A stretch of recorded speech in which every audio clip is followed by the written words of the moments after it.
오늘 우리가 본문 말씀을 보시면 스스로는 절대로 미친 사람이 아니라고 이야기를 하지만 그러나 사실은 누구보다도 미쳐 있는 한 사람을 우리가 볼 수가 있습니다.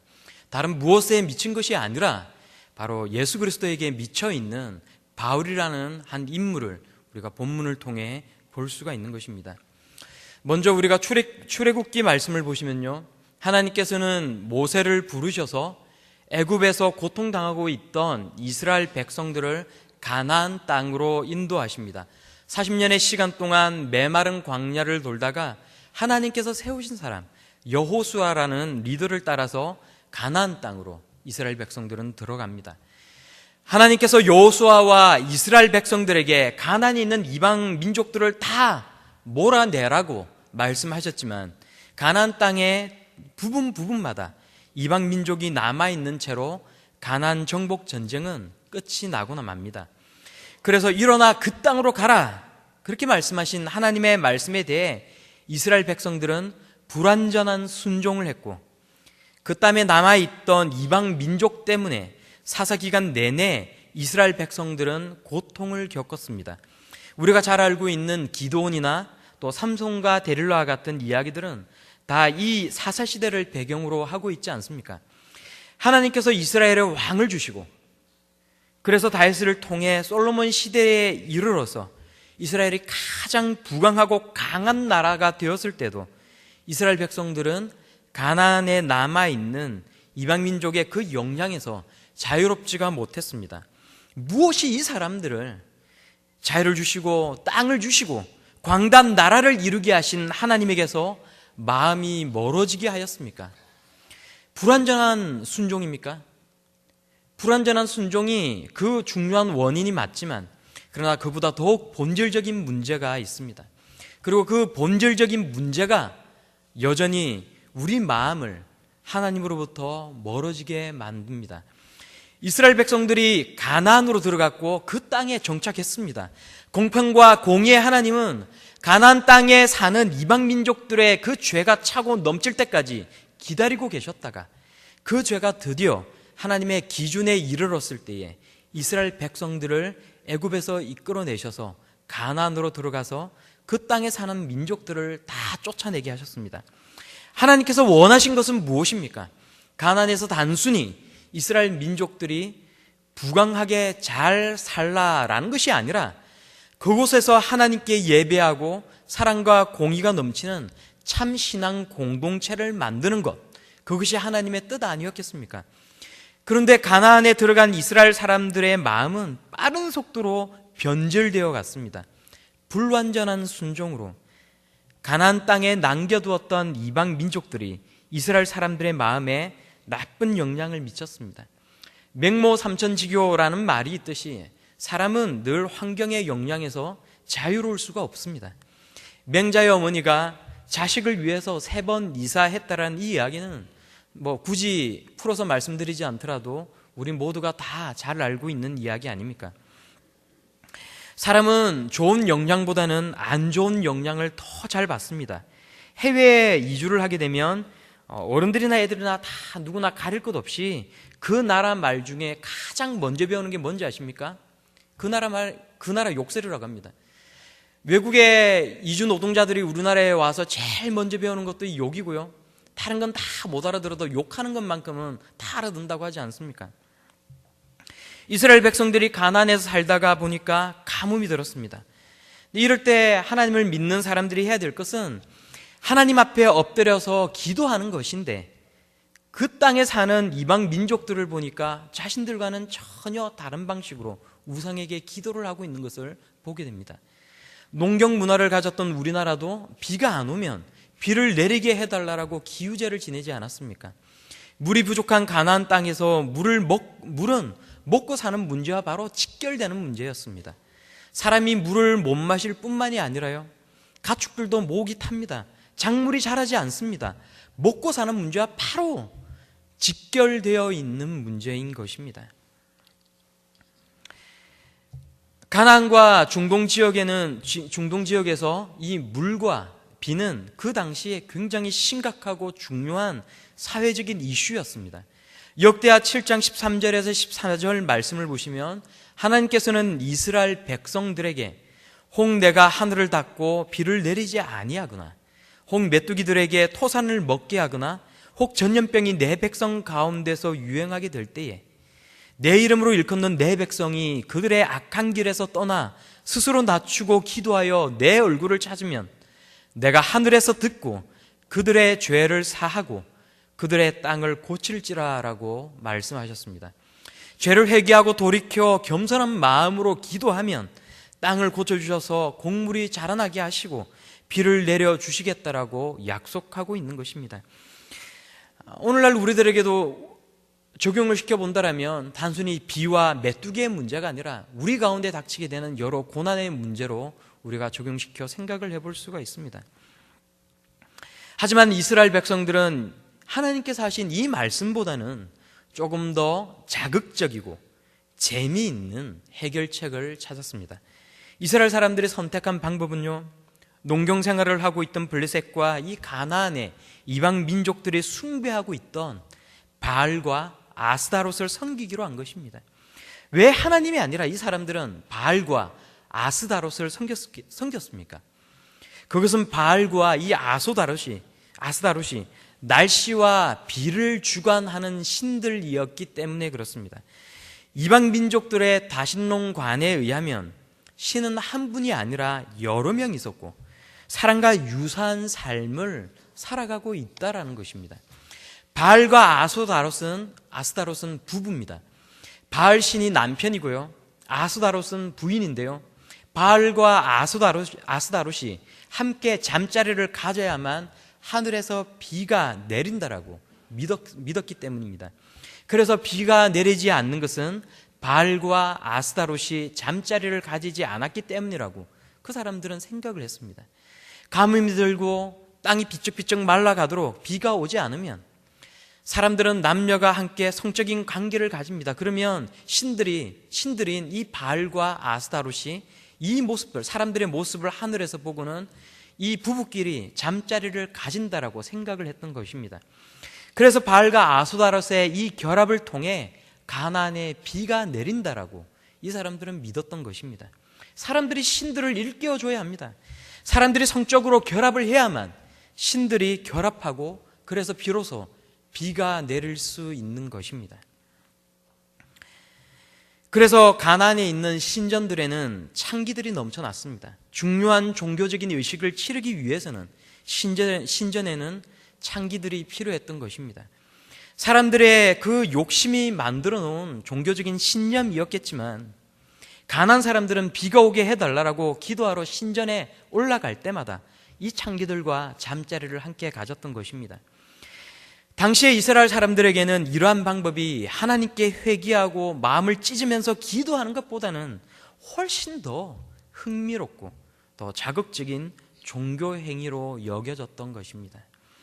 아무리 이 문제를 근절시키려고 선지자들과 하나님을 경외하는 왕들이 노력을 해도 북이스라엘과 남유다가 다 망할 때까지 이 문제는 결코 해결되지 않았습니다. 솔로몬의 범죄로 이 아들대에 북이스라엘과 남유다로 이 광대한 나라가 나뉘어졌던 그 이유가 뭔지 아십니까? 솔로몬이 여러 부인들과 첩들을 두면서 자연스럽게 왕궁으로 유입된 이 아스다롯 신을 섬기는 것, 이 문제가 결국은 하나님의 심판으로 이어졌던 것입니다. 결국 이 문제는 하나님을 사랑하기보다는 자기 육체를 사랑하기 때문이었고, 자신의 인생을 하나님 앞에 드려진 인생으로 인정하기보다는 마이웨이를 주장한 그 사람들의 생각들 때문이었던 것입니다. 오늘 본문 말씀을 보시면요, 사도 바울은 로마의 고관들에게 복음을 전하기 위해 예루살렘으로 올라갔습니다. 예수님께서 사도 바울에게 예루살렘에 가면 고난이 기다리고 있다라고 말씀하셨고, 그러나 그곳에서 로마로 가게 될 것이라고, 그래서 로마로 반드시 가야 할 것이라고 말씀하셨습니다.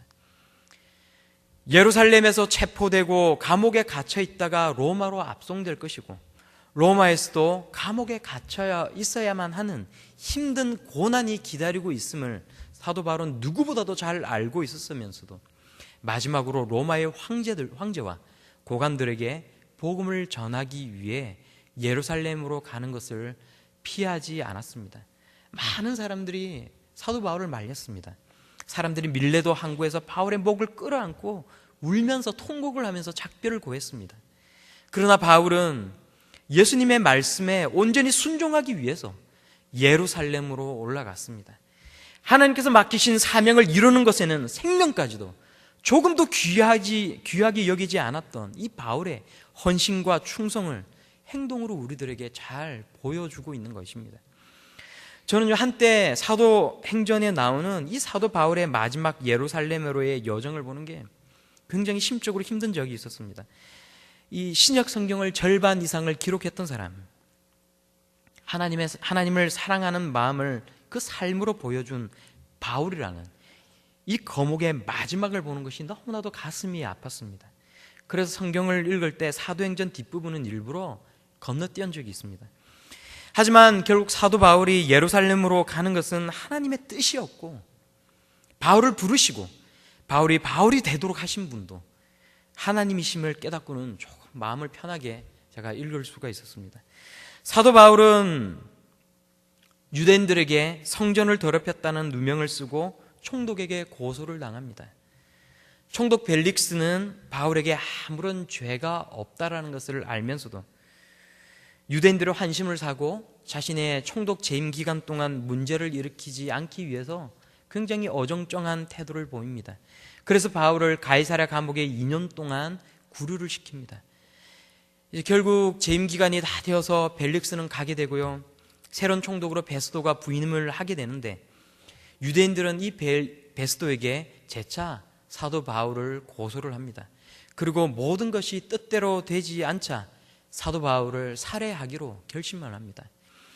바울은 유대인들의 살해 기도를 피하기 위해서, 그리고 로마 황제와 고관들에게 복음을 전하기 위해서 로마 황제에게 상소를 하게 됨으로써 마침내 로마를 향해 가게 됩니다. 그런데 여기서 총독 베스도에게 곤란한 문제가 생기지 않습니까? 뭐냐면 바울을 로마 황제에게 기소할 그 죄목이 과연 무엇이냐 하는 것입니다. 스스로는 아무런 바울의 죄목을 찾지 못하였으므로 베스도는 유대 분봉왕이었던 아그리빠에게 조언을 구합니다. 아그리빠는 유대의 법과 전통을 잘 알고 있었기 때문에 그렇습니다. 이제 바울은 아그리빠 왕과 총독 베스도 앞에 서게 됩니다. 이것이 오늘 우리가 보는 이 본문의 내용입니다. 오늘 본문 말씀은 사도 바울이 자신을 변호하는 내용 아닙니까? 바울은 먼저 자신이 어떻게 예수를 믿게 되었는지에 대해서 이야기를 합니다. 그리고 복음을 소개하고 있는 것입니다.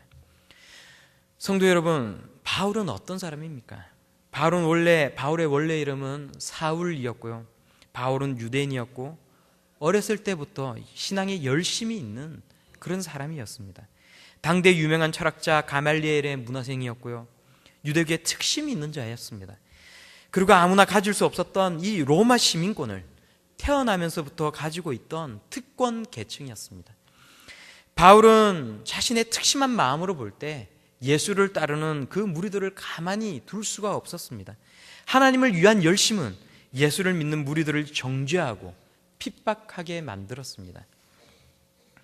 바울은 대제장들의 허락과 권한을 받아서 각 성을 다니면서 그리스도인들을 잡아 가두고 박해하고 죽이는 일에 앞장을 섰습니다. 그러다가 어느 날 바울의 인생을 송두리째 변화시키는 놀라운 일이 발생합니다. 그리스도인들을 잡기 위해 다메섹으로 가다가 예수님을 만나게 되는 것입니다. 하늘에서 태양보다 더 밝고 강한 빛이 바울의 일행을 내리쬐는 놀라운 경험을 하게 됩니다. 바울 일행은 놀라서 땅에 엎드려졌습니다. 그리고 그때 바울은 예수 그리스도의 음성을 듣게 됩니다. 사울아 사울아, 네가 어찌하여 나를 박해하느냐? 가시체를 뒷발질을 하기가 내게 고생이니라. 가시체라는 것은 소를 몰기 위해서 나무에 날카로운 쇠 조각을 박아놓은 소몰이용 막대를 이야기하는 것입니다. 소의 뒷다리나 엉덩이를 이 가시체로 때리면 소가 때리는 반대편으로 움직이게 됩니다. 그런데 가끔 소들 중에는 자신을 때리는 가시체를 뒷발질을 하는 소가 있다고 합니다. 가시체에 맞는 게 싫어서 이 뒷발질을 하는 것인데, 뒷발질을 하다가 보면 자신의 발이 아프지 않겠습니까? 이것이 몇 번 반복이 되고 나면 손은 자연히 고통을 느끼다가 더 이상은 뒷발질을 하지 않게 된다고 합니다. 하나님께서 바울에게 하신 말씀은 바울의 인생을 하나님께서 인도하시고 주관하시는 것인데, 바울은 스스로 깨닫고 있지는 못하지만 가시체를 뒷발질하고 있다라는 것입니다. 쓸데없는 고생을 하고 있고 열심히 뒷발질을 해봐야 네 고생이다라고 말씀을 하는 것입니다. 그리고 하나님께서 원치 않는 행동을 지금 하고 있노라고 말씀을 하고 있습니다. 바울을 향한 하나님의 뜻은 그리스도인들을 박해하는 것이 아닙니다. 그 스스로 그리스도인이 되어서 하나님의 원대한 꿈과 소망을 이루는 것 아니겠습니까? 그리스도인과 교회의 해가 되는 행동을 하는 것은 예수님을 박해하는 것이라고 성경은 이야기를 합니다. 내가 언제 주님을 박해했느냐고 우리가 묻는다라면, 하나님은 네가 다른 형제 자매를 힘들게 하고 교회에 해가 되는 행동을 하는 것이 바로 나를 박해하고 있는 것이라고 말씀하신다는 사실을 우리는 절대로 잊어서는 안 되겠습니다. 눈이 먼 바울은 일행의 손에 이끌려서 다메섹 도시 안으로 들어갑니다. 그리고 바울은 완전히 변화된 삶을 살아가게 됩니다. 하나님께 모든 것을 드린 삶, 하나님을 위해 모든 것을 쏟아붓는 삶, 하나님께 사로잡히고 하나님께 미친 사람, 그런 사람이 된 것입니다. 바울은 말합니다. 고린도후서 5장 13절에 우리가 만일 미쳤어도 하나님을 위한 것이요 정신이 온전하여도 너희를 위한 것이니, 내가 미쳤어도 하나님을 위한 것이고 정신이 온전하여도 복음을 위한 것이라고 이야기를 하는 것입니다. 바울은 왜 예루살렘으로 갔습니까? 그리고 바울은 왜 무죄방면될 수 있었음에도 불구하고 황제에게 상소함으로 로마에 가기를 자청하였습니까? 로마 황제와 고관들에게 복음을 전해야 했기 때문이었고, 바울은 예수에게 미친 사람이었기 때문이었습니다. 예수를 너무나도 사랑하였어. 예수에게 미친 사람. 그래서 자신의 인생을 다 던져놓고도 조금도 아깝지 않았던 사람, 바로 그 사람이 오늘 우리가 보고 있는 이 바울이라는 사람이었습니다. 바울은 말합니다. 로마서 14장 7절에서 8절 말씀입니다. 우리 함께 읽어보겠습니다. 로마서 14장 7절에서 8절까지 말씀입니다. 사도행전 뒤에 로마서가 있습니다. 로마서 14장 7절에서 8절까지 말씀입니다.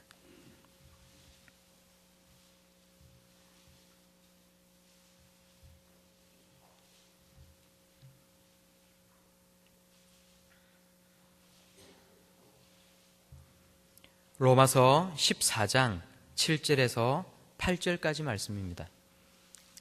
로마서가 16장까지 있기 때문에 이제 로마서 뒤편부터 찾으시면 더 빨리 찾을 수가 있습니다. 로마서 14장 7절에서 8절까지 말씀입니다. 다 찾으신 줄 알고 같이 한 목소리로 읽겠습니다. 시작.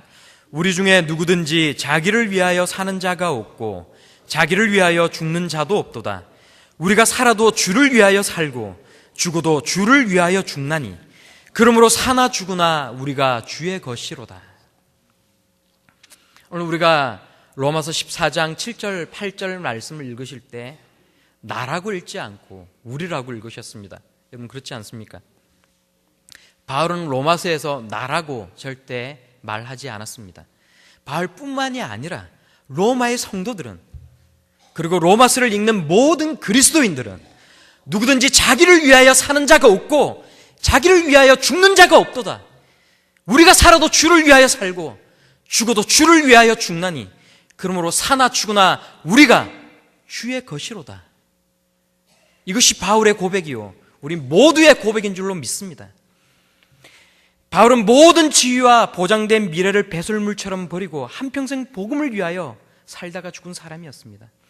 고린도후서 11장에서 바울은 말합니다. 내가 수고를 넘치도록 하고 옥에 갇히기도 더 많이 하고 매도 수없이 맞고 여러 번 죽을 뻔하였으니 유대인들에게 40에서 하나 감한 매를 5번 맞았으며 3번 태장으로 맞고 1번 돌로 맞고 3번 파선하고 일주야를 깊은 바다에서 지냈으며 여러 번 여행하면서 강의 위험과 강도의 위험과 동족의 위험과 이방인의 위험과 신의 위험과 광야의 위험과 바다의 위험과 거짓 형제의 위험을 당하고 또 수감이었으며 여러 번 자지 못하고 줄이며 목마르고 여러 번 굶고 춥고 헐벗어노라라고 이야기를 합니다. 그러나 고린도후서 말미를 보면 이런 것보다 바울의 속내를 더 누르고 있는 것은 교회를 염려하는 마음이라고, 바로 복음을 위한 것이라고 이야기하고 있지 않습니까? 바울은 결국 로마 황제와 고관들 앞에서 복음을 전하다가 죽음을 맞이하게 됩니다. 내려오는 전생에 의하면요, 사도 바울은 마지막에 황제 앞에서 복음을 전하고 결국은 목이 잘려서 죽게 됩니다. 사도 바울의 목에 도끼가 내려찍힐 때 그 목이 바닥에 떨어져서 3번 튕기고 굴러서 결국 마지막을 마감하였다라고 기록을 합니다. 사도 바울을 이렇게 로마로 보낸 것은 하나님의 뜻이었습니다.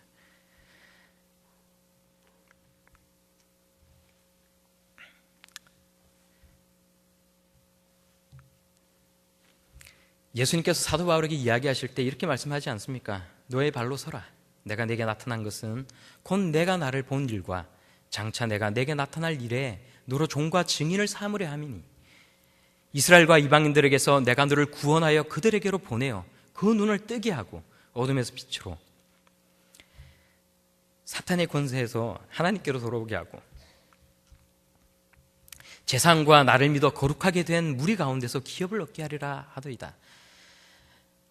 예수 그리스도께서 사도 바울을 통해 이방 민족들 가운데 복음이 퍼지게 하고 이방 나라들 가운데 하나님의 나라가 확장되게 하는 이를 위해 사도 바울을 세웠다라고 말씀하고 있는 것입니다. 사도 바울이 이 복음을 통해서요, 고관들은 복음을 듣게 됩니다. 콘스탄티누스 황제가 로마에서 기독교를 국교로 삼을 때 콘스탄티누스 황제보다 더 신앙이 좋았던 것은 이 황제의 어머니였습니다. 이 황제의 이 외가 쪽에 있던 이 황족의 일가들이 감옥에서 바울이 전한 복음을 듣게 되고 결국은 그 복음이 밑으로 내려와서 콘스탄티누스의 황제의 어머니가 이 복음을 믿게 되고 결국은 로마의 기독교가 국교가 되는 이 일이 일어났다라고 역사학자들은 이야기를 합니다. 로마를 넘어서서 결국 그 복음은 우리에게로 전해지고 우린 모두가 하나님을 믿는 하나님의 자녀가 다 되지 않았습니까?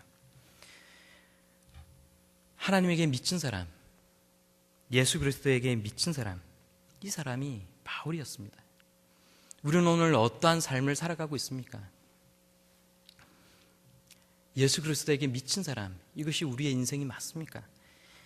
오늘 마지막으로 저는 오늘 이 말씀만 드리고 마치고자 합니다. 부끄러운 고백이지만 제가 신대원을 들어가기 전에 제 지갑 속에 있는 10,000원짜리가 그렇게 적게 보일 수가 없었습니다. 10,000원짜리를 가지고 옛날 저희 어머니 때는 시장을 보게 되면 또 얼마든지 사고 싶은 반찬거리도 사고 잔돈도 남겼다라고 말씀을 하시지만 요즘 10,000원짜리를 가지고 살 수 있는 것이 무엇이 있겠습니까? 아내하고 마트를 가게 되면 몇만 원 그냥 우습게 나가더라고요. 제 주머니에 있던 이 10,000원짜리가 그렇게 작게 보일 수가 없었습니다. 주일이 되어서 제가 교회에 헌금을 하는데 이 교회 헌금 봉투에 10,000원을 넣고 10,000원짜리를 하나 더 집어넣으려고 하니까 이 10,000원짜리가 갑자기 얼마나 크게 보이는지, 시장을 갔을 때 혹은 제 지갑 속에 있던 이 10,000원짜리가 그렇게 보잘것없고 적은 금액으로 보였는데 갑자기 헌금을 하려고 보니까 이 10,000원짜리 한 장이 그렇게 크게 보일 수가 없었던 것입니다. 하나님께 미친 사람, 하나님의 자녀로서 감사하고 감동하고 살아가는 사람, 이런 사람은 하나님께 모든 것을 드리는 사람입니다. 하나님께서 우리에게 원하시는 것은 10,000원짜리 지폐 한 장을 더 내는 것이 아니지 않습니까? 우리에게 하나님께서 원하시는 것은 10의 1조를 드리는 것이 아니지 않습니까? 우리의 모든 인생을 던져놓고 우리의 모든 인생을 하나님을 향해 드리는 것, 하나님께서 우리들에게 원하시는 것은 바로 그런 삶인 줄로 믿습니다. 그런 삶을 살았던 사도 바울을 통해 주의 복음이 땅끝까지 전해지게 하시고 하나님을 알지 못했던 우리가 하나님을 믿는 자녀가 되게 하시고 오늘 이 시간 우리의 예배를 통해 하나님께서는 영광받아 주신 줄로 믿습니다. 그러므로 이 시대를 살아가는 우리 모두가 사도 바울과 같이 하나님께 미친 사람, 예수 그리스도밖에 모르는 사람. 그래서 내가 죽을 때에, 나의 눈을 감을 때에 나는 하나님께 미친 사람이었노라고, 나는 예수 그리스도밖에 모르는 사람이었노라고 당당하게 고백하고 마지막을 마감할 수 있는 우리의 모든 삶이 다 될 수 있기를 간절히 바랍니다. 오늘 우리가 찬송을 한 곡 하고 마쳤으면 좋겠습니다. 방송실에서